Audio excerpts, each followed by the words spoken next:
air sekutu Indo ya Pie. Apapun. Dia bilang, dia lihat waktu ditanya orang, kenapa kamu bisa selamat? Saya lihat ada orang pakai jubah putih itu turun di jalan raya, dia tahan mobil Kopaja itu sehingga dia berhenti tepat di samping kepala saya. Dari situ saudara, dia bilang, aku mau percaya kepadamu Tuhan Yesus. Dia minta dibaptis, dia ke gereja saudara. Dia ke gereja kali ini tidak ludahi kursi gereja, tapi dia datang dengan penyesalan dosa, dia dijamah Tuhan, ya dia menyerahkan hidupnya sungguh-sungguh kepada Tuhan. Akhirnya ketika firman Tuhan setiap minggu dia dengar, dia bilang, saya nggak tahu Bu, mulai ada sesuatu terjadi di hati saya. Dia mulai tidak sejahtera lagi copet, dia mulai tidak sejahtera untuk jadi ya preman di Lebak Bulus di terminal. Dia mulai bertobat, hidupnya merenungkan firman Tuhan, lalu dia mulai banyak datang ke gereja. Singkat cerita, Tuhan itu baik. Tuhan pertemukan dia dengan satu pengusaha di gereja.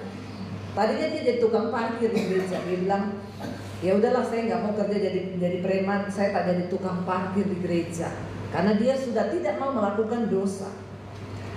Lalu ketika dia jadi tukang parkir di gereja, hidupnya lurus, berubah. Ketika orang itu hidupnya berubah, Tuhan itu tidak tutup mata. Makanya Alkitab berkata, seringkali bukan tangan Tuhan itu kurang panjang untuk menolongmu, bukan telinganya yang kurang tajam untuk mendengarkan doamu, tapi dosamu itu loh yang menjadi penghambat yang baik terjadi atas hidup. Lalu dia mulai bertobat, hidupnya baik, jujur, jadi tukang parkir. Ada pengusaha di gereja yang nawari, saya lihat kamu jujur, saya lihat kamu baik, mau gak kerja di perusahaan saya? Dan orang-orang yang begini selalu Tuhan kasih jalur khusus. Dia kan tidak punya ijazah, secara manusia dia gak bisa kerja di perusahaan. Tapi itulah yang namanya kasih karunia Tuhan bagi orang yang mau sungguh-sungguh mencari dia. Ditawari dia kerja di perusahaan, anaknya baik, jujur, karena dia mengalami perubahan hidup, lalu mulai diangkat Tuhan saudara. Ya, dia mulai berumah tangga baik.